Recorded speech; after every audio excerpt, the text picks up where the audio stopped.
nos vamos a dar cuenta de cómo la historia va cambiando y también la literatura se va acoplando a los cambios de la sociedad, de la forma de pensar.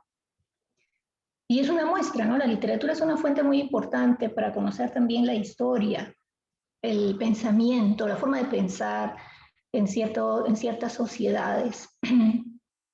Voy a cerrar un ratito acá esta ventanita para poder avanzar. De literatura medieval, primero debemos conocer cómo era la época medieval, a qué época en realidad pertenece, cómo se vivía, cómo era la sociedad, ¿no? Las formas de pensar, etc. Entonces vamos a comenzar. La literatura medieval pertenece a la Edad Media y la Edad Media se desarrolla exactamente en 10 siglos. Miren ustedes, del siglo V hasta el siglo XV, ya de nuestra era, por eso ya no pongo después de Cristo, porque ya se sobreentiende, ¿verdad, chicos? Sí, entonces siglo V hasta el siglo XV de nuestra era. ¿Por qué se caracterizó esta época, esta sociedad, ¿no? La sociedad de la Edad Media? A ver, nos dice, es una época en la que el poder estaba basado en la posesión de tierras. Eso tiene un nombre. ¿Ustedes lo conocen, chicos? ¿Saben a qué se refiere cuando hay un sistema económico basado en el poder de la tierra, en la posesión de la tierra? Quizá en historia se los ha mencionado. ¿Alguien lo sabe?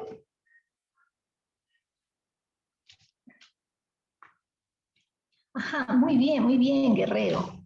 Muy bien tu respuesta. Voy a ver quién más me puede responder. Yo tengo aquí mi lapicito a la mano, siempre para la participación. Guerrero, es el único que me ha dado una respuesta. ¿Y el resto, chicos?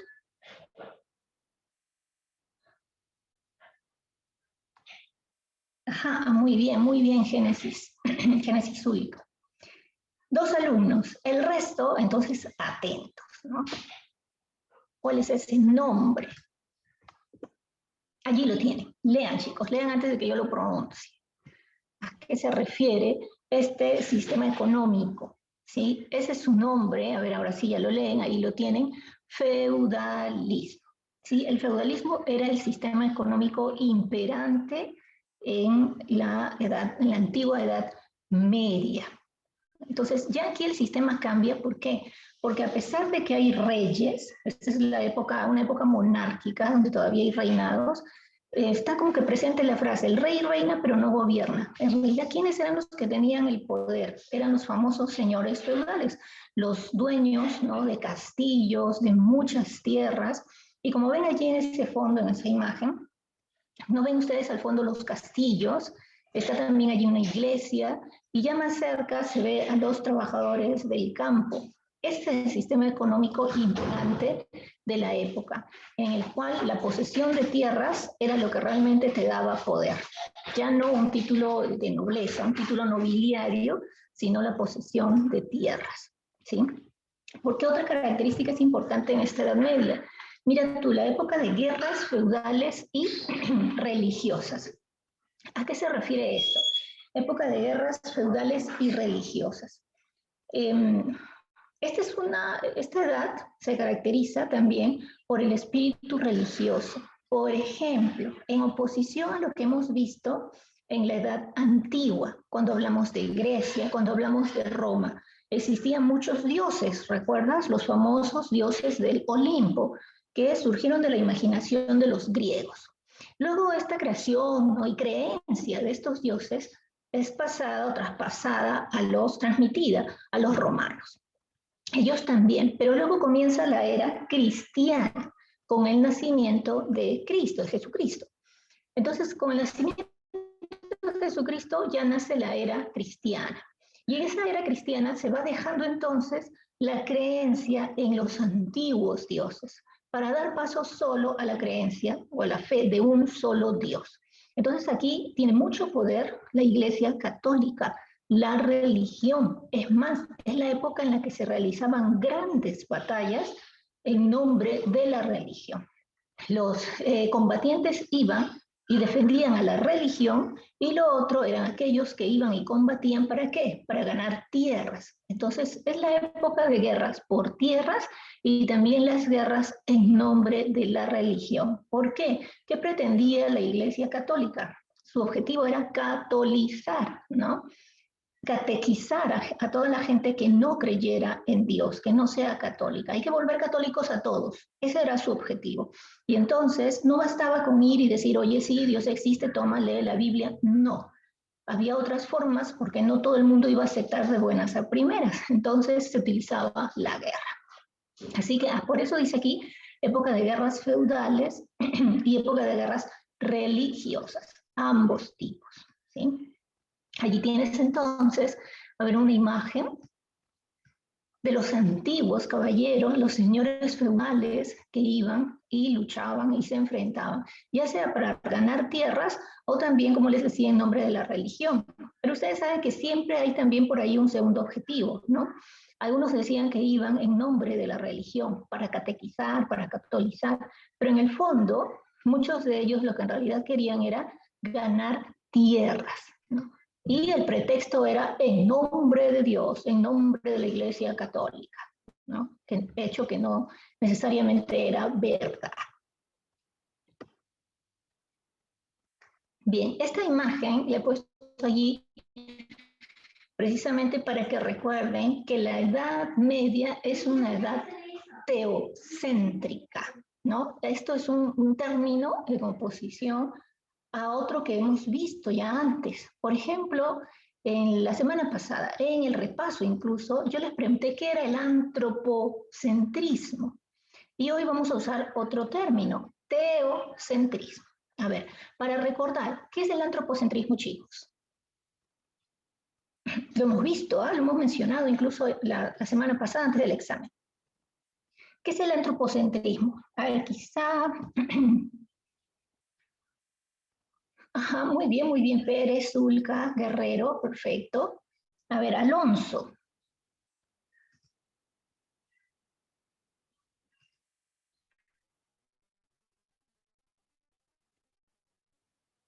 Paolo Alonso. ¿Qué es el antropocentrismo, Paolo? Sé que estás allí, no te quedes calladito, escribe, habla, pero participa, contesta, Paolo. Paolo Alonso, ¿qué es el antropocentrismo? Muy bien, sigo leyendo el resto. Pirca, muy bien. Pirca, ahí hay un pequeño error. Ya Maxima, muy bien, de la Roca. Ok, Alonso, tienes que estar atento, tienes que estar atento. Hoy voy a hacerte varias preguntas durante la clase. Entonces, es mejor que estés atento para que puedas tener una nota de participación, ¿sí? Hasta el momento no tengo ni una nota de participación. Y cuando no tengo ni una nota, tengo que poner una. Y obviamente no será probatoria si el alumno no ha participado. Hay que tener cuidado con eso. ¿Ok, Paulo? Bien, el resto me da la respuesta correcta. El antropocentrismo significa antropo, significa hombre. Centrismo, centro. El hombre es el centro de todo. Recuerdan, en la antigua Grecia y Roma, el hombre era lo más importante y por eso eran culturas muy desarrolladas, cultas, ¿no? Pero ¿qué sucede? Te decía que comienza la era cristiana y ahora la mayor importancia está ¿en qué? En la religión. Por eso te mostraba este fondo, el fondo de la pantalla. Ahí está, ¿no? El Papa, el Rey, ¿no? Que vienen a ser los creyentes, ¿sí? Y eso nos muestra la importancia de la religión. Por lo tanto, ahora dejamos el antropocentrismo para pasar al teocentrismo, ¿sí? ¿Qué es entonces el teocentrismo? Teo es Dios. Entonces, ahora Dios es lo más importante de todo, ¿sí? Ya no el hombre, ya no el ser humano. Ahora en el teocentrismo, recuerda, el teocentrismo es lo más importante de todo. Ahora, obvio, como ya la religión era lo que más importaba, estas eran sociedades embebidas del espíritu religioso. Entonces, obviamente existía una finalidad moralizante, una finalidad en la que se debe cumplir objetivos de la difusión de los valores, ¿no? Como la honestidad, la honradez, tanta falta nos hace, ¿no? En nuestro país, la honestidad, la honradez, el respeto, la sinceridad, la solidaridad, ¿no? Entonces, el no caer en los pecados mundanos, ¿no? Entonces, muy ceñida está esta sociedad en buscar, en evitar que la gente caiga en el pecado, ¿no? O que vaya por el mal camino. Y para eso, ¿cómo se combatía? Se combatía a través de la religión. Bien, los temas en esta literatura medieval van a ser religiosos y también van a ser guerreros. A esta época, por ejemplo, en este momento, todo lo que estamos viendo es literatura universal. Pero cuando terminemos literatura universal, vamos a comenzar literatura española. Dentro de la literatura española también existe una época medieval. Y allí sobresale, por ejemplo, el Cantar del Mío Cid. El Cantar del Mío Cid tiene un tema guerrero, un tema de batallas, ¿sí? Aquí en la Edad Media no solamente vamos a encontrar temas guerreros, sino también temas religiosos, o en algunos casos una combinación de ambos. ¿Sí? Entonces, recuerda que es por la sociedad que se vive en ese momento, ¿sí? Del siglo V al siglo XV. Este dato también es importante, este último dice, predomina el uso del latín. ¿Recuerdas tú cuando los romanos conquistaron Grecia? Ellos usaron su lengua, su idioma, que era el latín. En ese entonces el latín vulgar. Hay dos tipos de latín, el latín vulgar y el latín culto. El vulgar era utilizado por el pueblo y por los militares, los soldados, los guerreros. Y el latín culto era utilizado por las clases altas, ¿no? La gente culta, por así decirlo. Pues bien, el latín llega entonces también, bueno, predomina el uso del latín durante la Edad Media. Pero este latín se va desvirtuando, va variando, va sufriendo cambios y de ese latín nacen nuevas lenguas. Esas nuevas lenguas se van a llamar lenguas romances. Así que también es importante, no lo había mencionado aquí escrito, pero se los digo, durante la época medieval surgen las lenguas romances. Cuando digo romances, no me refiero a lo romántico, ¿sí? Al contenido amoroso, sentimental, no. Cuando digo lenguas romances, me refiero a las lenguas que vienen o provienen del latín. Y como el latín era de Roma, por eso se le llama así, lenguas romances. O también las llaman lenguas neolatinas o neorrománicas. Nuestra lengua es una lengua romance, el español. El español, el portugués, el francés, el italiano, el rumano, son lenguas romances y aparecen en esta época, ¿sí? En la época medieval.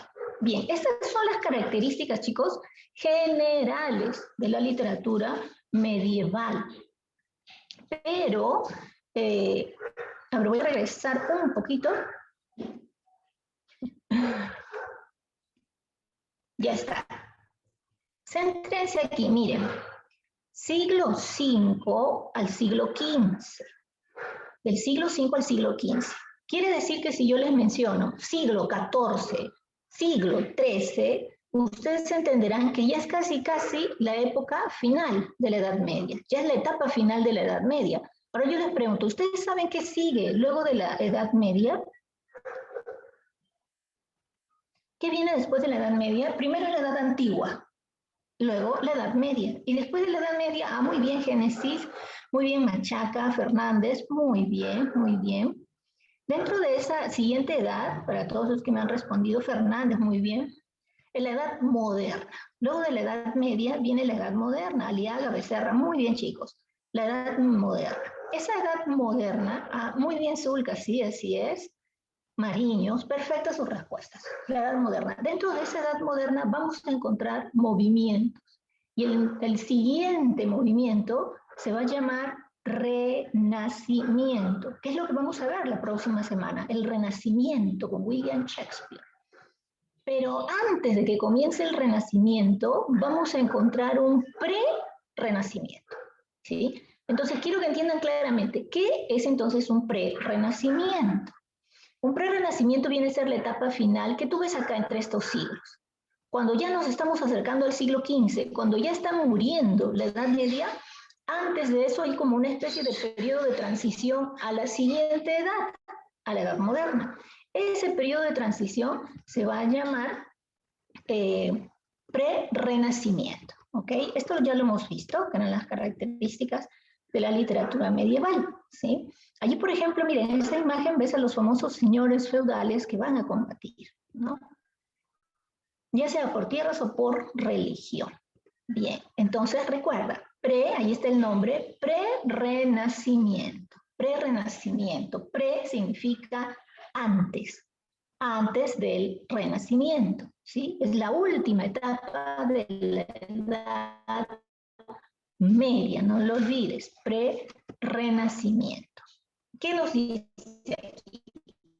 Que es un periodo de transición del medievalismo, es decir, cuando estamos ya dejando la Edad Media para entrar al Renacimiento. ¿Por qué he puesto con su... un segundo, ya está. A un hombre con su guitarrita, ¿no? Y unas damas escuchándolo muy atenta. Esta es la época en la que surge una escuela llamada Dulce Estilo Nuevo, en español. En italiano era Dolce Stil Novo. Y en esta escuela se alababa a la mujer, se idealizaba a la mujer. La mujer era un ser perfecto. En realidad lo somos, chicas. ¿Sí o no, chicas? A ver, me tiene que dar la razón.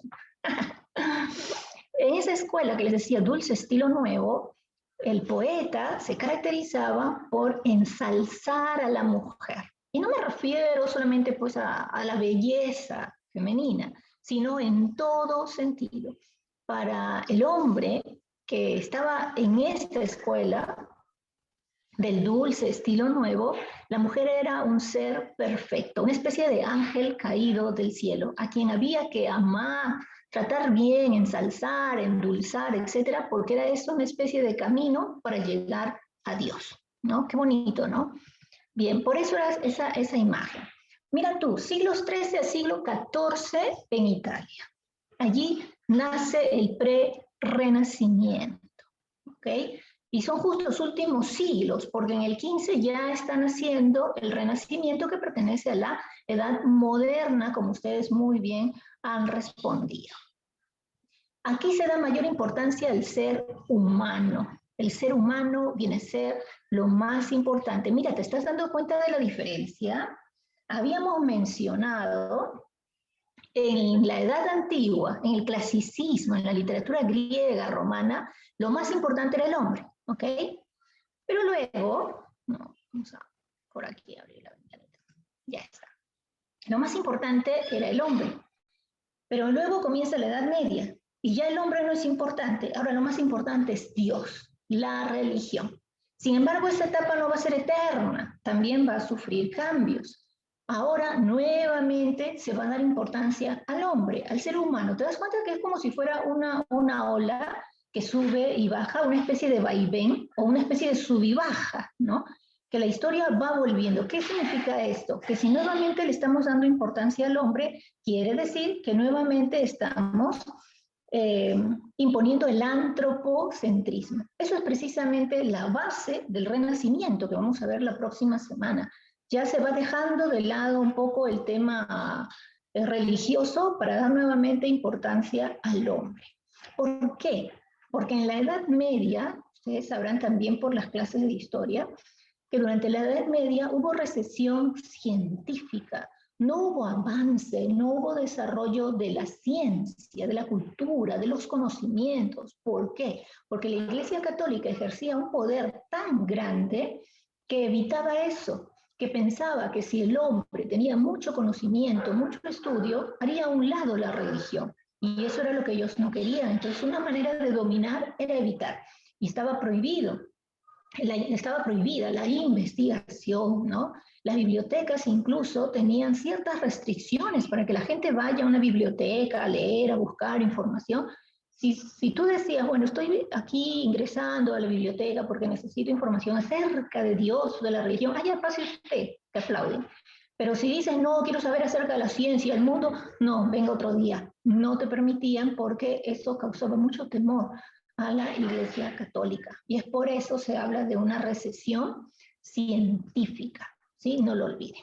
Entonces, esto último, disminución del poder religioso. Efectivamente, ya la religión va disminuyendo, va perdiendo poder. A esta época pre-renacentista pertenece un escritor famosísimo, italiano, que se llama Dante Alighieri. ¿Sí?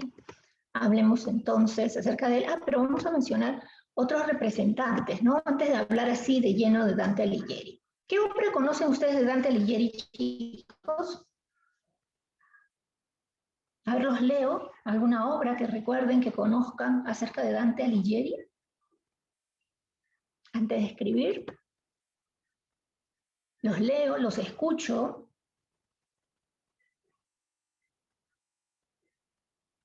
A ver, Bazán. El alumno Bazán. ¿Está presente Bazán? Carlos Bazán.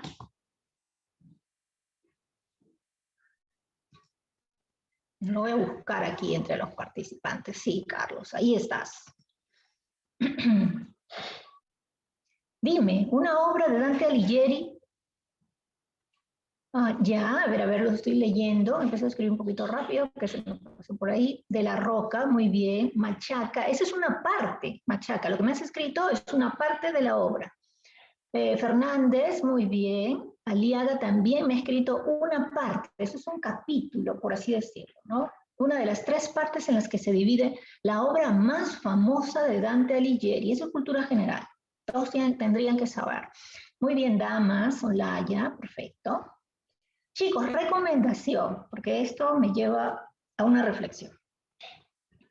Dense un tiempito para que antes de la clase, en realidad deberían hacerlo con todos los cursos, para que antes de la clase revisen su libro. Todos tienen su libro. ¿Alguien me puede decir, no tengo el libro MIS, todavía no lo he recibido, no me ha llegado ni en físico ni de manera digital? No creo, ¿no? Bien, eso les va a ayudar, sobre todo a los alumnos o alumnas que están así un poquito, ¿no? Perdidos quizá con el curso, los va a ayudar. Revisen el libro. A ver, oye, ¿qué clase me va a tocar mañana en literatura? A ver, voy a ver capítulo 4. Ya sé. Ya tienes una idea y eso ayuda bastante. Ya tienes una idea de qué va a hablar la Miss, qué se va a explicar en la clase. Muy bien. Ajá, Lázaro también ya me dio una respuesta. No es la más común, pero es correcta. Lázaro me dice Vida Nueva. Sí, Vida Nueva es una de las obras de Dante Alighieri. Y la más conocida, como dice, Zulca, Ñawin, ¿quién más por acá? Machaca, ajá, Olaya, muy bien. Damas, así es. Fernández, ¿y quién más me había dicho? De la Roca. Así es, chicos. La Divina Comedia, ¿sí? La Divina Comedia. Esta es la obra más famosa, más conocida de Dante Alighieri, y es la obra de la cual vamos a hablar ahora. Aparte tenemos a Francesco Petrarca, ¿sí? Francesco Petrarca, italiano también él, y la obra más conocida que él tiene es Un cancionero, ¿sí? Es una obra que canta al amor. Por último, Giovanni Boccaccio. Giovanni Boccaccio es autor de la obra Decamerón. Esta es una obra también muy interesante, muy conocida, y él la crea durante una peste. Ahora que estamos así con la pandemia, porque esto también es una peste, ¿no? Él la crea durante la famosa peste negra, que fue una pandemia también, una epidemia que azotó Europa, y mucha gente, para no ser contagiada y morir producto de esta, ¿no?, peste, huían al campo, a los lugares alejados. Así que en esta obra de Camerón, de Giovanni Boccaccio, él cuenta cómo una mujer muy poderosa que vivía en su castillo decidió irse, ¿no?, para huir de la peste. Y se fue con 9 personas más. Eran en total, si no me equivoco, 7 mujeres y 3 hombres, o al revés, 10 personas en total. Y para no aburrirse, porque estaban así aislados, la consigna era que cada uno debía contar una historia. Y en total, cada uno contaba 10 historias, bueno, eso es lo que duraron, así que 10 por 10 son 100 relatos en el Decamerón. 100 relatos contados por estas 10 personas durante la peste negra. Y hay de todo tipo. Algunos piensan que son para la época, algunos relatos como que subidos de tono, un poco inmorales, ¿no? Pero hay otros que son muy bonitos. Yo no sé si ustedes han leído El Halcón, que es uno de los relatos de esta obra. muy hermosa, por cierto, ¿no? Es un relato muy bonito. Así que lean, chicos, lean, ¿no? Cada vez que tengan tiempo, dense así, pónganse un horario y lean. Bien, entonces aquí ya tienes a los tres principales representantes, Dante Alighieri, Francesco Petrarca y Giovanni Boccaccio, y las obras más representativas de estos tres. Y de ellos, obviamente, vamos a hablar de, aquí lo tienes, ¿no? Está un poquito triste. Él es, ahí te lo presento, él es Dante Alighieri. Está ahí reposando sobre unas rocas con su libro, ¿sí? Pensativo, Dante Alighieri. Su nombre, o sea, en realidad en italiano es Ducante, ¿no? Ese es su verdadero nombre. Ya. Italiano, nace en 1265, él era de una familia noble, una familia adinerada, así que tuvo una buena posición, tuvo una buena educación, ¿no? Que lo llevó a ser una persona bastante culta. Tenía mucha afición por la lectura de los clásicos. Él leyó las obras de Homero, de Virgilio, por ejemplo, ¿no? Leyó la Eneida, que le parecía una obra maravillosa, supo de la Ilíada, de la Odisea, conoció la vida, la biografía, la historia de los grandes filósofos de la antigüedad griega, como Sócrates, Aristóteles, como Platón, de historiadores y oradores, como por ejemplo Cicerón, ¿no? De Horacio. Ah, ¿por qué usa ropa? Ay, me causa gracia la pregunta. Porque su compañero me dice, ¿por qué usa ropa ajustada? Sí, pues parecieran unas panties, ¿no? ¿No? ¿Cómo se dice? ¿No? Parece que estuviera con unas leggings. Supongo pues era la moda. Pero a la vez mira que el saco que lo cubre es bastante largo, ¿no? Supongo que por ello no se vería tampoco escandaloso. Bien, considerado poeta nacional de Italia, ¿por qué? Precisamente por la creación de la obra más grandiosa para los italianos, ¿sí? Que es la Divina Comedia. Por eso él es considerado poeta nacional, ojo, para los italianos. Fue miembro del Dulce Estilo Nuevo. Ahí está en italiano escrito, ¿sí? Fue miembro del Dulce Estilo Nuevo. Que ya hace un momento se los dije. A ver, Alonso, yo te pedí que estés atento a la clase. A ver, Alonso, si ahora nos comentas, ¿qué es el dulce estilo nuevo? Que hace un momento lo he dicho, que está relacionado con la mujer, ya como para darte una ayudita. A ver, Alonso, ¿qué será el dulce estilo nuevo? Ahí nos dice que Dante era miembro del dulce estilo nuevo. ¿Qué es, Alonso, el dulce estilo nuevo? La pregunta también va para Bazán. Alonso y Bazán.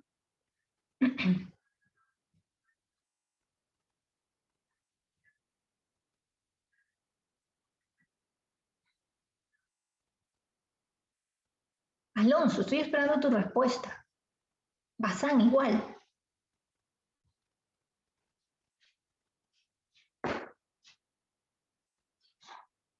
Alonso, yo te he pedido que estés atento, ¿ah? Voy a ver aquí, porque después decir, no, a mí se me fue el internet. No, aquí están, los dos están en clase. Bueno, entre comillas, en clase. Ninguno me está respondiendo. ¿Qué es el dulce estilo nuevo? El resto por el chat tampoco me ha dado una respuesta. ¿Qué pasó? Se han olvidado. El dulce estilo nuevo era una escuela en la cual se fomentaba, ¿no?, la idealización de la mujer. Mira, ahí está una flechita, no lo olvides. ¿Sí? El dulce estilo nuevo era una escuela que idealiza a la mujer. La mujer es un ser perfecto. Es como una especie de transición entre la tierra y el cielo, el paraíso. ¿No? Es un ser perfecto a quien hay que amar, adular, adorar, idealizar, como dice ese término. Y él pertenecía a esta escuela. Y es muy notorio cuando él habla del amor de su vida, el amor platónico. ¿Saben ustedes quién era la musa? Ah, muy bien, Olaya, así es, ¿no? Me dice, se trataba muy bien a la mujer para ir al paraíso, para ir al cielo. Es cierto, esos eran uno de los preceptos que ellos planteaban. Si tú idealizas a la mujer, si ves a la mujer como un ser perfecto, a quien hay que respetar, idealizar, cuidar, ese era el camino para estar más cerca de Dios. Ahora, él precisamente se enamora de una bella mujer, muy bien, José Alonso Abaldeón, ¿no? Y piensa que me estaba respondiendo Alonso. José Valdión. Ok, José, muy bien. Lo voy a anotar por aquí.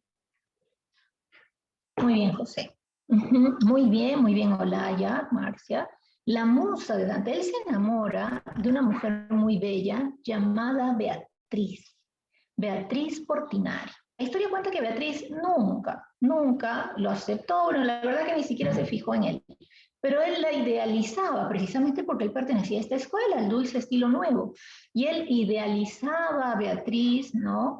Era un ser extraordinario, con una belleza única, y él ansiaba su amor. Pero este amor jamás se cumplió porque Beatriz fue obligada a casarse con otro hombre y después del matrimonio, tiempo después, ella muere, ¿no? Algunos dicen que muere precisamente por una peste, por la peste. Esto le causa un dolor inmenso, terrible a Dante, que vive sufriendo por su amada Beatriz. Así que ella va a ser la musa, la inspiración, ¿no?, de sus obras, de su talento literario. Beatriz Portinari, no lo olvides, ella va a ser la musa, la mujer que lo inspira, ¿no?, literariamente. Bien, ahí la tienes, ahí está. Ahí está Beatriz, ¿no?, de amarillo, que va caminando, y a un lado, ¿quién está allí? Está precisamente Dante, observando, mirándola pasar, ¿no? No podía hacer nada más Dante. Bien. Ahora, Dante Alighieri también fue político, él no solamente va a ser un escritor, un literato, él va a asumir diferentes cargos políticos en Italia. Era la época incluso en la que participaban los güelfos y los gibelinos como dos partidos políticos importantes, ¿sí? Pero ¿qué sucede? Debido a sus cargos políticos, a sus oposiciones, a sus enfrentamientos con el partido opuesto, él finalmente es desterrado. Es más, se dice que él llega a hablar mal del Papa en un determinado momento y por eso finalmente lo destierran de su tierra natal, que es Florencia. Y él es exiliado, es desterrado. Él va a Ravenna. El exilio le trajo muchas penurias, ¿no? La historia cuenta que él incluso tuvo que hasta llegar a la mendicidad para poder sobrevivir, porque al ser desterrado y al haber hablado mal del Papa en una sociedad tan religiosa, era pues un asunto muy grave y la gente tampoco le tendía la mano. Así que él muere en Ravenna. Nunca más, después del destierro, él nunca más va a volver a su ciudad natal. Eso le estaba prohibido. Si él volvía, o lo apresaban o lo mataban. Entonces, él no podía volver.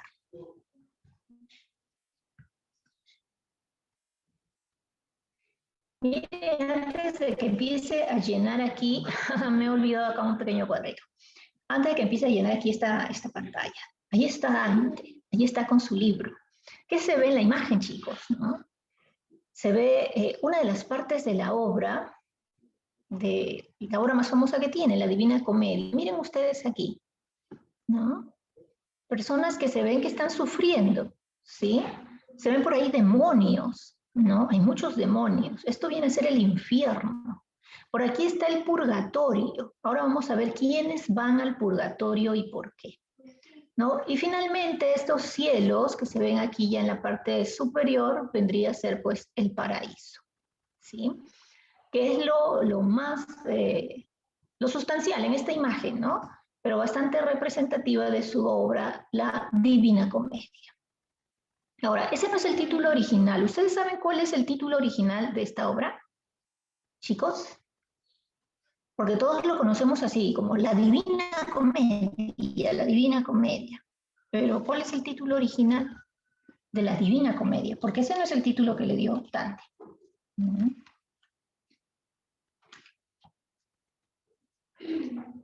La comedia, me dice Ñahue. Muy bien, Ñahue, muy bien. Yo sigo anotando por acá. Ahora sí me estoy tomando un poquito más el tiempo de ir anotando, porque si no después se me van los nombres. Bien, a ver, Olaya me comenta, sí, así es. Infierno, purgatorio, paraíso, muy bien, Olaya, la comedia, Zábala también me da su respuesta. Zábala Quispe. Ese es el título original, ¿no? La comedia.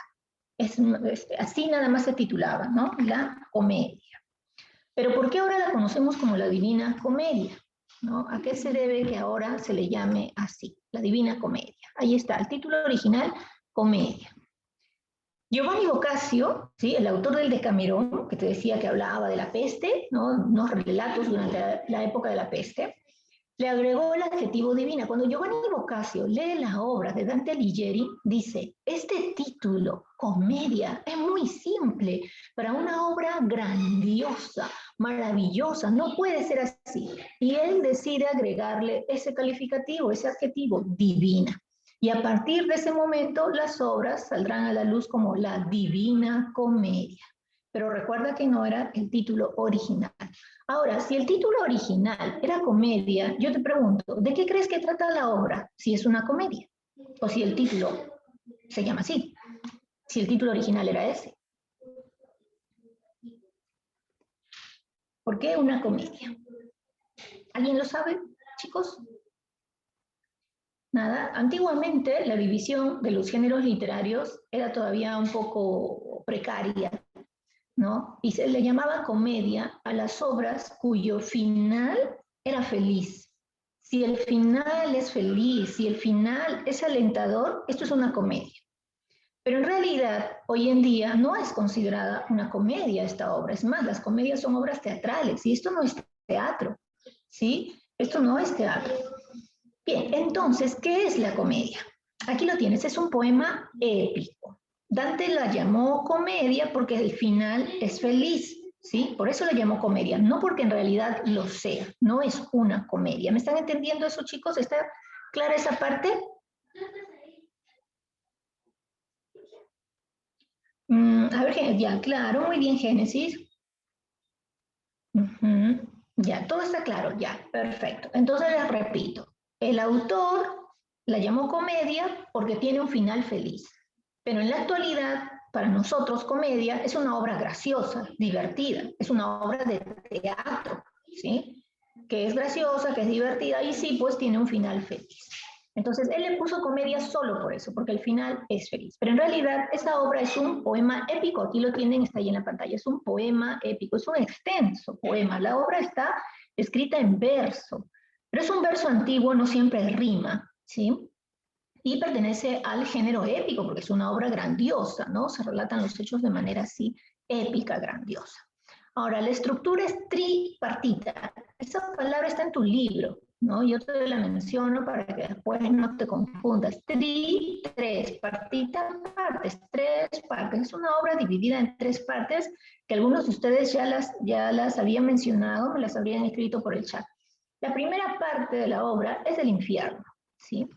La segunda viene a ser el purgatorio y la tercera es el paraíso. Entonces, la estructura es un poco compleja, les diré, porque no es solamente así. Ah, sí, profesora, la obra se divide en infierno, purgatorio y paraíso y ya está. No, hay algo más, ¿no? Y eso está relacionado, mira tú aquí, con los cantos.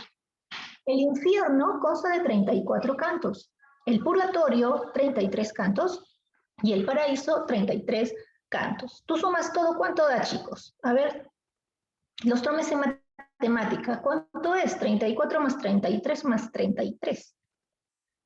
¿Cuántos cantos en total tiene la obra? Ajá, muy bien. Zavala, ¿qué pasó? Le has aumentado un 1. Yo voy a imaginar que ha sido la rapidez al digital, ¿no? La rapidez con el teclado. Claro, chicos, muy bien. Barrera, Larico, Villanueva, muy bien. Fernández, Olaya, 100 cantos, ¿sí? Hacen un total de 100 cantos. Y 100 es múltiplo de 10. Y el 10 es símbolo de perfección antiguamente. Ahora, el 3 está presente en todas partes, aquí, ¿no? Por eso dice 33, 33, en el caso del purgatorio, el paraíso.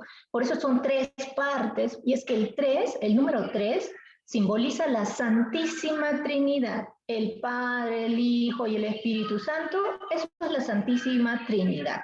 Y como es una obra empapada del espíritu religioso, el autor ha utilizado el número 3 de manera simbólica y constantemente está el 3 allí presente, ¿sí?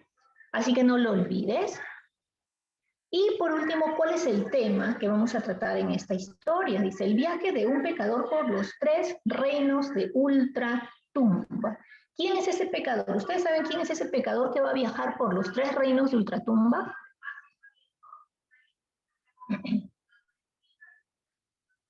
Angelina Huarcaya. ¿Angelina Huarcaya está en la clase? Sí. Angelina, ¿tú sabes quién es ese hombre pecador que va a viajar por el infierno, el purgatorio y el paraíso? Muy bien, muy bien, de la Roca Pérez. Muy bien. ¿Angelina lo sabrá? ¿Angelina Huarcaya? No, ahora lo vas a saber. Precisamente es este hombre que tú ves aquí. ¿Lo ves? Él es Dante Alighieri, Angelina. Y para todos los que no lo saben, ¿sí? Él es Dante Alighieri. Y es él, el mismo autor, el que va a viajar por el infierno, el purgatorio y el paraíso, ¿sí? Es él. Por lo tanto, es una especie de narrador en primera persona, ¿no? Y la historia comienza precisamente así. Él va a mencionar, mira, ahí está, supuestamente él es Dante, mira el lugar en el que está, no se ve bonito, ¿no? No parece un bonito parque con árboles hermosos, verdes, ¿sí? No, más bien se ve como un hombre, mira, como encorvado, atemorizado. Él es Dante Alighieri. ¿Y dónde se encuentra? En la puerta del infierno prácticamente. Y así comienza la obra. Estos son uno de los versos, los primeros versos, son los primeros versos de la obra y son muy conocidos. A ver, chicos, leamos entonces.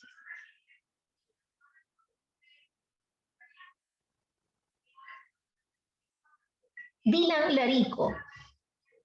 Dylan Larico, a ver, ¿está presente en la clase, Dylan? Sí, Miss. Ajá, muy bien. Justo me has contestado por el micrófono porque te voy a pedir que leas este fragmento, esta partecita. A ver, ayúdanos, Dylan. El infierno. A mitad del camino de la vida, en una selva oscura, me encontraba porque mi ruta había extraviado. Cuán dura cosa es decir cuál era esta salvaje selva, áspera y fuerte, que me vuelve el temor al pensamiento. Es tan amarga casi cual la muerte, mas por tratar del bien que allí encontré, de otras cosas diré que me ocurrieron. Yo no sé repetir cómo entré en ella, pues tanto dormido me hallaba en el punto, que abandoné la senda verdadera. Muy bien. Muchas gracias, Larico. Has leído muy bien, ¿sí? Un poquito rapidito, pero muy bien. Más tomando en cuenta que es un tipo de lenguaje ya un poco antiguo y que está en verso, ¿no? Pero en resumen, ¿qué nos está diciendo? Y ahí se dan cuenta que está en primera persona, ¿no? Dice, a mitad del camino de la vida oscura, en una selva oscura, me encontraba. Cuando dice me encontraba, o sea, yo estaba en ese lugar, ¿no? Está en primera persona. Así que es el propio Dante quien está empezando su relato diciendo que se ha encontrado en medio de una selva oscura. Ahora dice, a mitad del camino de la vida, Dante Alighieri murió a los 56 años y cuando él escribió esta obra, cuando él publicó la obra, tenía 35. Entonces se asume que él pensaría que viviría hasta los 70. Por eso él dice, a la mitad del camino de mi vida, ¿sí? Dice que se encontraba en una selva oscura. Ahora dice, ¿cuán dura cosa? Es decir, ¿cuál era esta salvaje selva, áspera y fuerte, que me vuelve el temor al pensamiento? O sea, como da a entender, cuando lo recuerdo, tengo tanto miedo solo con recordar por lo horrible que era ese lugar, ¿no? Entonces él constantemente nos va a transmitir lo que siente, si siente pena o enojo o miedo, que es el sentimiento más común que va a tener durante su viaje por el infierno, ¿sí? Bien, ¿qué nos cuenta entonces, aparte de eso? Así comienza, ojo, así comienza. Él está, voy a retroceder antes de ver acá el infierno. Dante Alighieri está perdido en medio de una selva oscura y de pronto aparecen 3 fieras que lo quieren devorar, ¿no? 3 fieras que lo quieren comer. Dante está aterrorizado, no sabe qué hacer y en ese instante piensa que él va a morir, que esas fieras lo van a despedazar, lo van a destrozar. Pero en ese momento, ¿quién aparece para ayudarlo? Alguien que tú conoces y que hemos visto en la última clase teórica, ¿no? Que hemos tenido. Es A ver, ¿quién era el príncipe de los poetas latinos, chicos?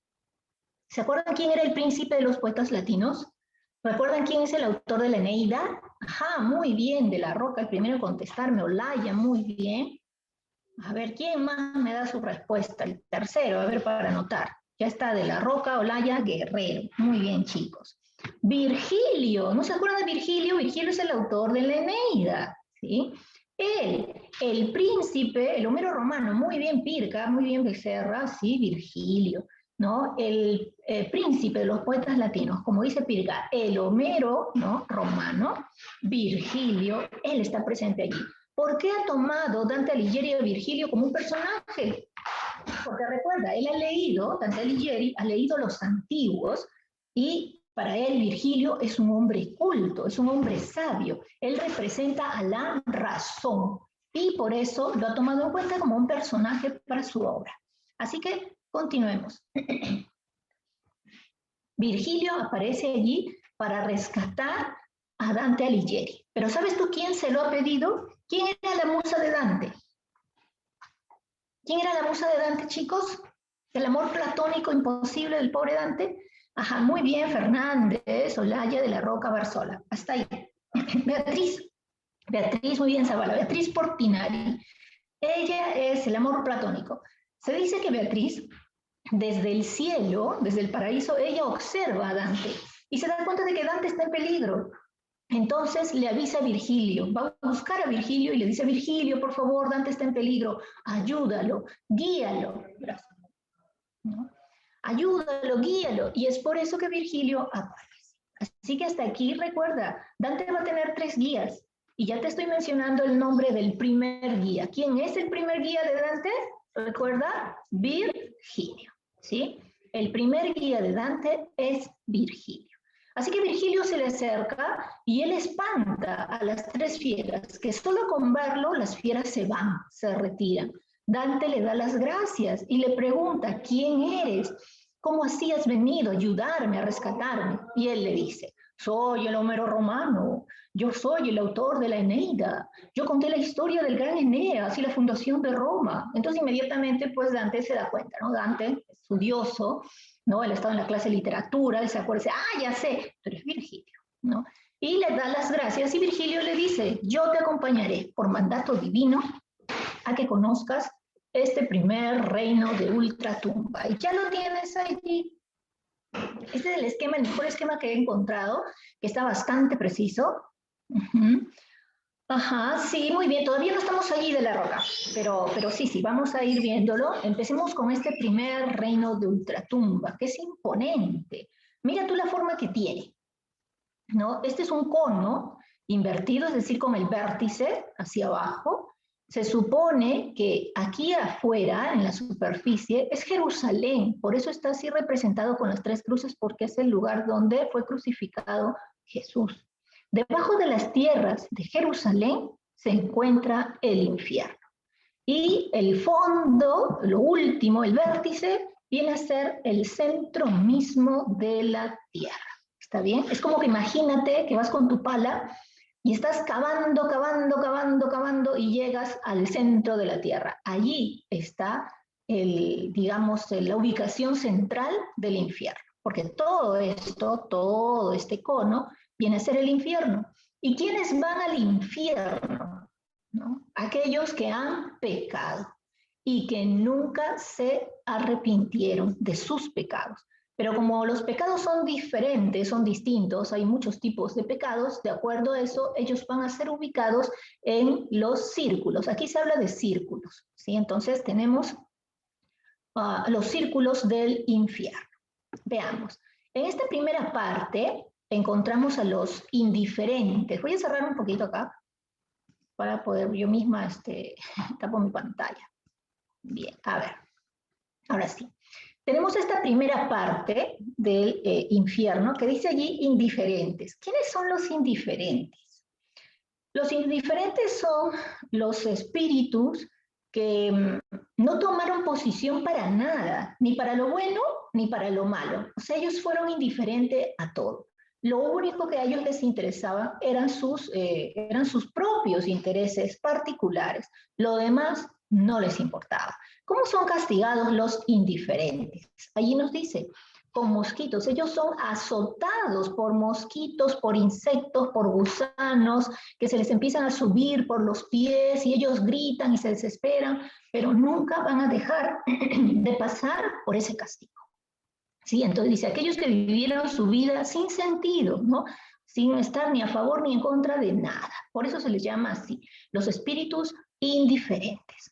Para llegar al infierno hay que hay que cruzar un río, el río Aqueronte. Es más, en la puerta del infierno dice, todo aquel que entre no saldrá jamás. Dante lee el letrero del infierno y tiene miedo, entonces yo no entro, dice, pero quien siempre lo está guiando, lo está animando, viene a ser Virgilio. Así que Virgilio llega con Dante al río Aqueronte. Y allí está Caronte. Caronte va a ser el barquero que hace cruzar ese río para empezar ya los círculos del infierno, que son 9 círculos. Sin embargo, Caronte, el barquero, no quiere hacerlo subir. Caronte dice, no, él está vivo, ¿el que hace aquí? Él no debería estar aquí. Pero siempre Virgilio impone, ¿no? Respeto. Y Virgilio le dice, este es un mandato que viene de arriba, tú no te metas, llévanos nomás, ya rápido. Caronte calladito, pero enojado, ¿no? Y los lleva, y es así como llegan al primer círculo infernal. En el primer círculo, ¿quiénes se ubican? ¿No? Ubícate tú también acá, mira.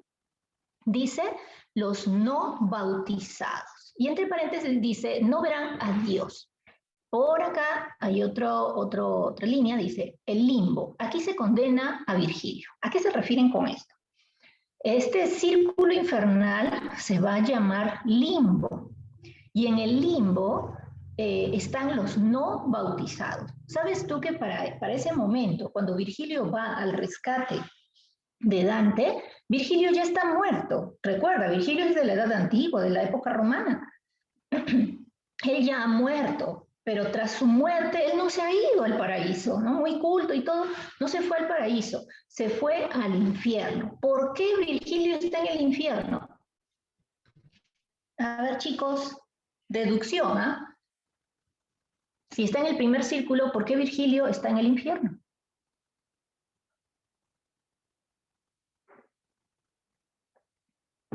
Yo pregunto, pero mi hija está acá a mi lado levantando la mano como si fuera una alumna. Muy bien, muy bien. Muy bien, Barrera, Pirca. A ver, ¿qué respuesta me iba a dar mi hija?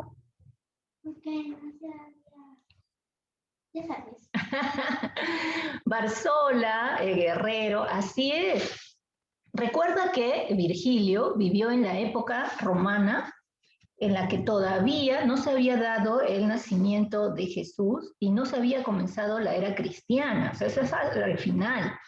Entonces él no supo de la religión católica y es por eso que él obviamente muere sin ser bautizado. Ustedes dirían, pero Miss, no es su culpa, qué mal, o sea, ¿cómo va a ir al infierno? Sí, pues yo pienso igual, pero como no ha recibido, ¿no?, la bendición de Dios, no puede ir al paraíso.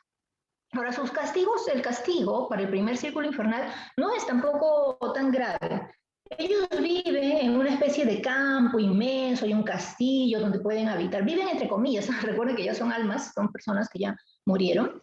Y ellos habitan en esa zona siempre con tristeza, siempre suspirando, porque saben que nunca verán a Dios, nunca lo verán. Ellos no saldrán, los que entran al infierno no salen de allí jamás. ¿Ok? Entonces, bien, hasta allí entonces los no bautizados. Los lujuriosos. ¿Cómo son castigados los lujuriosos? Este es el segundo círculo infernal, ¿no? Donde son castigados aquellos que han cometido el pecado de la lujuria, es decir, aquellos que siempre están pensando solo en el placer sexual, ¿sí? Y que la lujuria los ha llevado a cometer, por ejemplo, actos inmorales como la infidelidad, por ejemplo. Entonces los infieles están allí, ¿ok? Los lujuriosos. ¿Cómo son castigados los lujuriosos? Ellos, allí, es más, allí mismo te dice, bueno, entre paréntesis dice allí torbellinos. Efectivamente, es como una especie de tornado, ¿no? Que levanta las almas y gira y gira y gira, a veces a mucha velocidad, a veces a baja velocidad, pero no descansa nunca. Como imagínate que viene pues un huracán y te levanta en peso y tú estás ahí girando y girando y no tiene cuándo terminar. Esos castigos son eternos, ¿no? Así son castigados los lujuriosos. Es más, otro dato importante, aquí dice Minos indica a qué círculo bajará cada alma. Efectivamente, ¿te acuerdas de Minos, el rey de Creta, de la mitología griega? Y si no, pues anotas y luego te pones a leer, ¿ok? Minos, el rey de Creta, él va a ser el juez del infierno. Él se muestra en el infierno con una enorme cola. Y de acuerdo a, él ya sabe a qué vienen estos castigados. Es decir, una persona muere, va al infierno, ¿cómo vas a saber a qué parte del infierno se va? ¿Quién se encarga de eso? Minos. Y Minos hace puesto un interrogatorio y ya sabe de qué ha pecado esta alma. Y Minos, con su cola, la cola empieza a dar vueltas alrededor de su cuerpo. Si la cola da 5 vueltas, quiere decir que ese pecador se va al quinto círculo. Si la cola da 8 vueltas, ese pecador se irá al octavo círculo. Es decir, de acuerdo al número de vueltas que da la cola alrededor de su cuerpo, es que el pecador será ubicado en algún lugar o círculo del infierno. ¿Sí? Bien, pasemos entonces al tercer círculo. A ver si están atentos. Lázaro Villa. A ver, dime, Lázaro, ¿quiénes están ubicados en el cuarto círculo? Rapidito, para avanzar.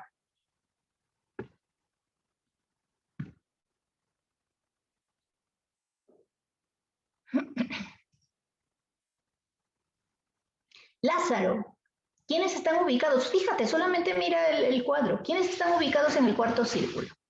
Ávaros y prolijos. Ya, a ver, pródigos. Muy bien, dice cuarto círculo, mira aquí, avaros, no es ávaros, ¿ah? Ojo, no lleva tilde, no es ávaros, es avaros, palabra grave. Avaros y pródigos. Y aquí ya nos dan un alcance de qué castigo reciben. Los avaros y los pródigos. Tú sabes que los avaros son los mezquinos, lo que aquí se conoce comúnmente como tacaños, ¿no? Los mezquinos, los tacaños. Y por otro lado, los pródigos, que son todo lo contrario, los derrochadores, que gastan sin ton ni son, a diestra y siniestra, y nunca tienen nada. Entonces, ambos casos son pecados, ¿no? Para la religión católica, ser un avaro es un pecado y ser pródigo también. Pero te das cuenta que son uno el opuesto del otro.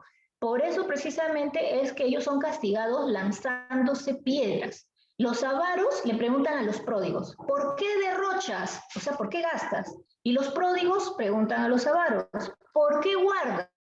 Y después de que se preguntan esto, es como que fuera un ejército de avaros y enfrente el ejército de pródigos y comienzan a correr a una velocidad increíble, chocan sus cuerpos, se destrozan entre ellos, caen, son pisoteados, tienen que volver a su lugar, comienzan a lanzarse piedras y nuevamente la pregunta, ¿por qué guardas? ¿Por qué gastas? Y otra vez al encuentro de este choque de cuerpos. Recuerda, los castigos del infierno son constantes y no se detienen nunca. ¿Sí?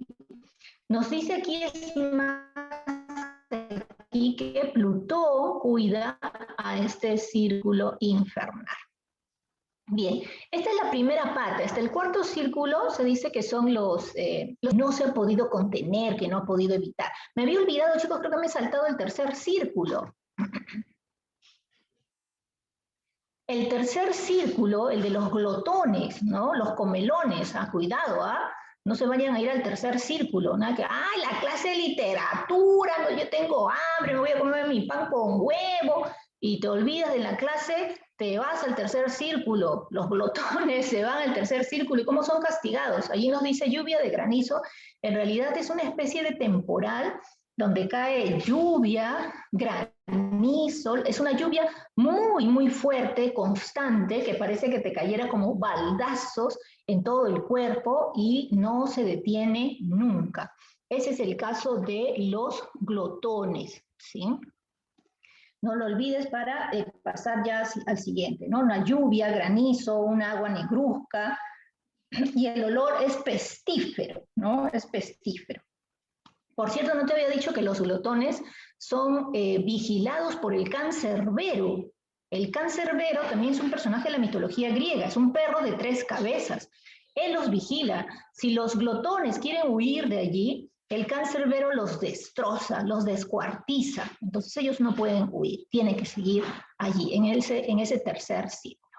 Bien, para llegar al quinto círculo, que dice los iracundos, es en realidad en la laguna del lago Estigia.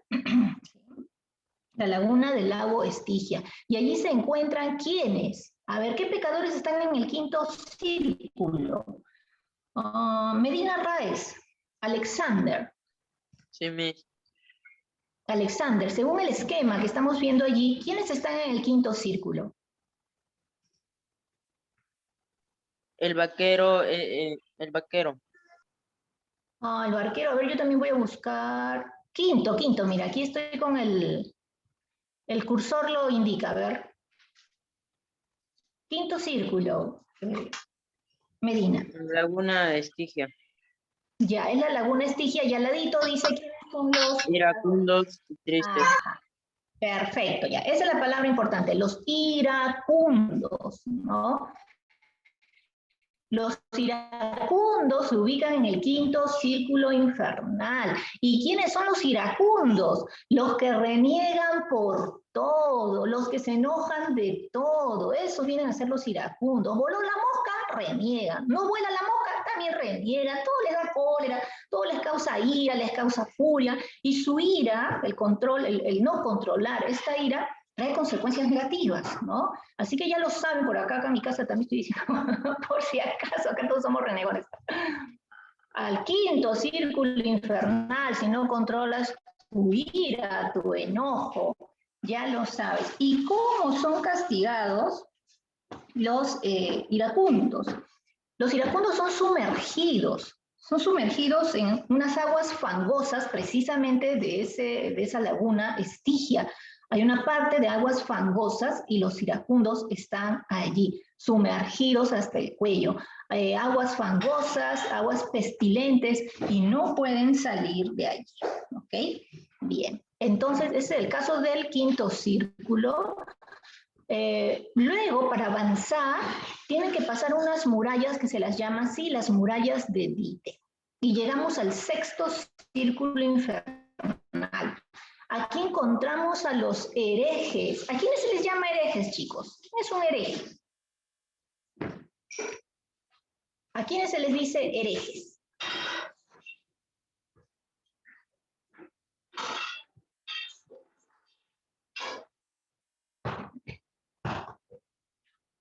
Nada, los herejes son los no creyentes. Los herejes son aquellos que, a pesar de que saben que existe Dios, no les interesa, no les importa creer en Él. Es más, los herejes pueden ser católicos, ¿no? Pero no predican la religión católica, ¿no? Y casos así hay, ¿no? Gente que dice, sí, yo soy católico, pero ni reza, ni lee la Biblia de vez en cuando, ¿no? Entonces, a eso se les considera los herejes. Y también al grupo simplemente de los que no creen en Dios. Esos vienen a ser los herejes. ¿Cómo son castigados los herejes? Estoy acá cerrando una pantallita, ya está. Aquí nos lo dice, ¿no? Ahí está, dice, sepulcros ardientes, ¿no? Se condena al Papa Anastasio. ¿Puedes tú creer que los herejes, también entre los herejes habían papas? El Papa es la máxima autoridad de la Iglesia Católica. También vamos a encontrar a papas dentro, como el Papa Anastasio, dentro de este círculo infernal. Sexto círculo infernal, entonces, los sepulcros ardientes. ¿Qué significaba? El hereje es enterrado en su ataúd y cuando llega al infierno, con todo y ataúd está ardiendo. Son ataúdes, son sepulcros que están ardiendo eternamente. Y ellos sufren, ¿no? ¿Alguna vez no te has quemado quizá en la cocina, que te salpicó un poquito el agua caliente, el aceite? Uy, las quemaduras duelen horrible, siento pequeñitas. Imagínate que estás quemándote dentro de un ataúd de manera constante. Ellos gritan, lloran, suplican, rasgan los ataúdes y no podrán salir de allí jamás. Así que ya lo sabes, los herejes. Pasamos al séptimo círculo, los violentos. ¿Sí? Aquí nos dice, séptimo círculo se divide en tres: un río, un bosque, un desierto hirviente. Los violentos, o sea, los homicidas, los asesinos, los que matan a otros, ellos son los violentos contra el prójimo. También están los violentos contra sí mismos y contra las cosas. O sea, violentos contra uno mismo, los suicidas. Ojo, los suicidas. Y por último, los violentos contra Dios y la naturaleza, ¿sí? Recuerda entonces, los violentos contra el prójimo, los violentos contra uno mismo, los contra el prójimo, los homicidas, los asesinos, contra uno mismo, los suicidas, y los violentos contra Dios y la naturaleza. Tres tipos de violentos. Los violentos contra el prójimo, o sea, los asesinos, los homicidas, ellos son castigados en un río hirviente, un río de sangre, ¿no? Que está hirviendo constantemente, y estos violentos están sumergidos en estos ríos de sangre. Los violentos contra sí mismos, o sea, los suicidas están convertidos en árboles. Una vez un alumno me dijo, pero Miss, de todos los castigos, este parece el infierno y me convierto en árbol. Ahí estoy. Pero no es tanto así, porque no se trata de cualquier árbol. Es un árbol, ¿tú te imaginas un árbol bonito, frondoso? No, es un árbol seco, con hojas secas, con ramas así secas, y que sienten mucho dolor, porque luego vienen unos espíritus que se comen las hojas, y no es otra cosa que tu cuerpo, y entonces te arrancan las hojas y eso te duele muchísimo. Ese es el caso de aquellos que son convertidos, las arpías, se comen las hojas y suicidas, ¿sí? Y los últimos, el último tipo de violentos, los violentos contra Dios y la naturaleza, están obligados a caminar constantemente por el fuego, que ya te imaginarás que causa mucho dolor, ¿no? Séptimo círculo, octavo círculo. ¿A quiénes encontramos en el octavo círculo? A ver.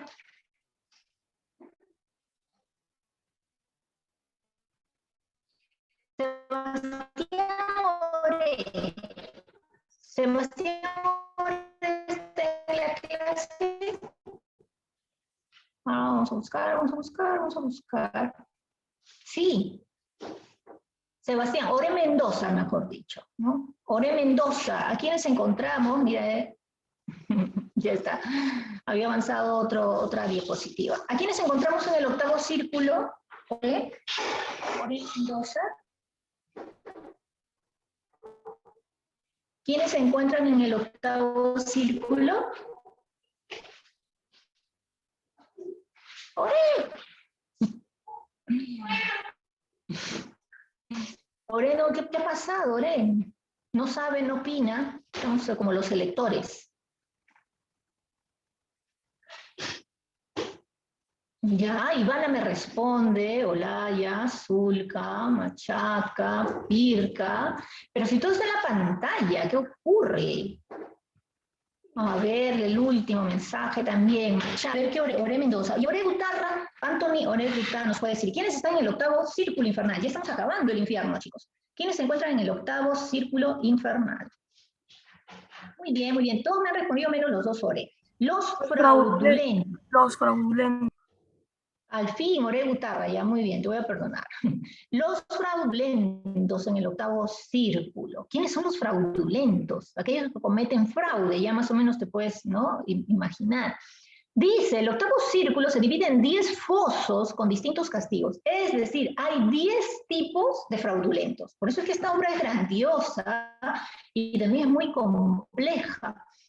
Es decir, en el octavo círculo, los fraudulentos tienen 10 tipos de castigos diferentes porque hay 10 tipos de fraudulentos. Por ejemplo, los rufianes, los aduladores, los adivinos, ¿no?, los hipócritas, los ladrones, los sembradores de discordias, los falsarios. Hay diferentes tipos. Por ejemplo, los falsificadores de billetes, de monedas, los suplantadores de identidad, o sea, aquellos que suplantan a otras personas, los adivinos, ¿no?, los videntes que dicen que te leen la suerte, el futuro. todos ellos se encuentran en el círculo porque ese es un pecado, son unos fraudulentos. ¿Sí? Y hay diferentes, ya no puedo decirles tanto porque ya son 9:44, diferentes tipos de castigos para los fraudulentos. El último, el noveno círculo infernal, ahí encontramos al más grande traidor de la historia religiosa. Ahí lo tienes en pantalla, ya no te lo voy a preguntar. Lucifer, el más grande traidor de la historia religiosa, porque él traiciona, ¿no?, a Jesús, a Dios, él traiciona a Dios y Dios lo castiga y lo envía, él se rebela contra Dios, ¿no? Y lo envía al infierno.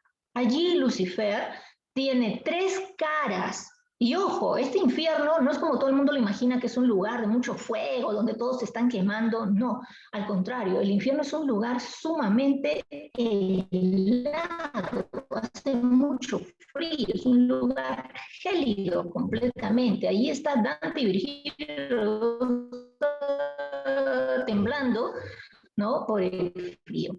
Lucifer tiene 3 caras, por lo tanto, 3 bocas, y con cada una de sus bocas se está comiendo estos 3. Mire, ahí están los nombres aquí. A Judas, que es el gran traidor también. Recuerda que Judas traicionó a Jesús. Los otros 2 de la historia, Roma, ellos traicionan a Dios César. Sigue con las 3 bocas que tiene Lucifer, los está destrozando, porque Lucifer es un ser gigantesco, peludo, horrible, feo, y él se está comiendo a otros 3 traidores. Así termina entonces el infierno. Es más, la historia cuenta que ellos tienen que trepar por la espalda y luego van a llegar al del infierno. Este ya tiene la forma de una montaña. En el otro lado, en el infierno, era un cono invertido.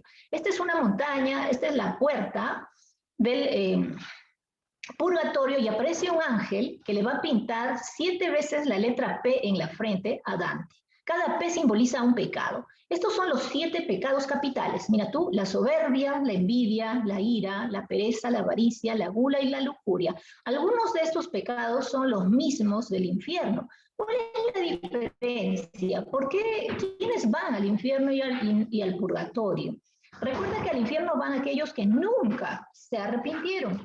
En cambio, los que van al purgatorio son aquellos que antes de morir o durante su vida se han arrepentido de sus pecados, han pedido perdón a Dios en vida. Y es por eso que al morir Dios les va a dar una oportunidad enviándolos al purgatorio. Así como a Dante, todos los que llegan al purgatorio tendrán escritos en la frente la letra P. Y van a la primera cornisa. Acá ya no hablamos de círculos, sino de cornisas, donde tendrán que limpiarse, por ejemplo, de este pecado que viene a ser la soberbia. Los soberbios, ¿cómo son castigados? Ellos llevan unos trajes muy, pero muy pesados. Por fuera son brillantes, ¿no? Pero por dentro tienen plomo y les pesa. Y ellos tendrán que caminar hasta que Dios determine en qué momento son limpiados de la soberbia para pasar a la siguiente cornisa. De la envidia, la ira, la pereza, la avaricia, la gula, la lujuria.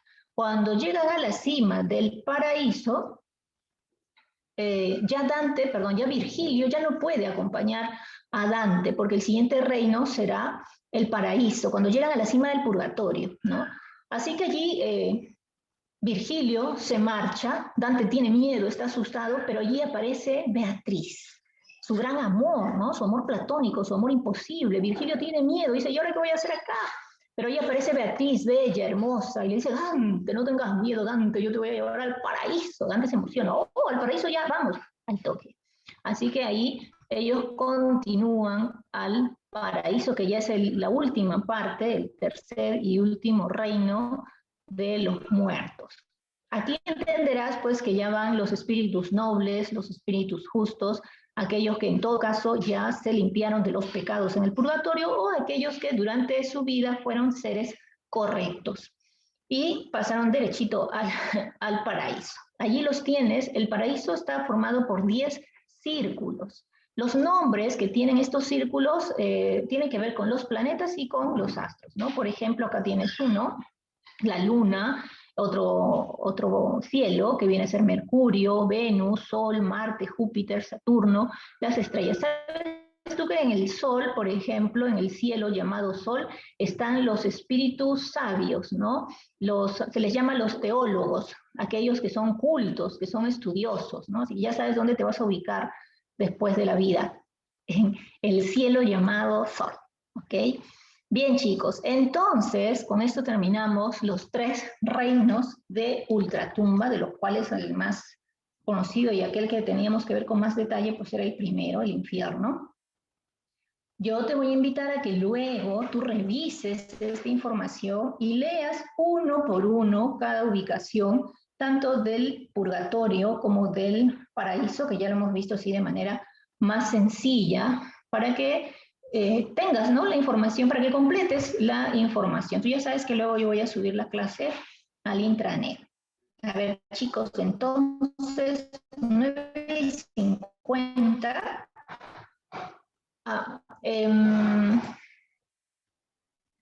Aquí está, voy a cambiar esta pantalla. Aquí está, chicos. Un segundito.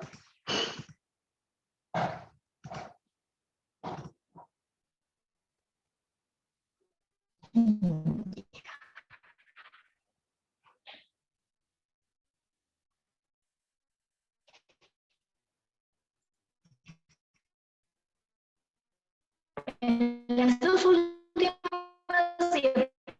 diapositivas está la dirigida, resuelta, ¿sí? Así que ustedes luego la van a revisar, porque está en la clase, que pasen después, ¿sí? Entonces, esto, ingresen, chicos, que yo también lo voy a hacer, ingresen al intranet.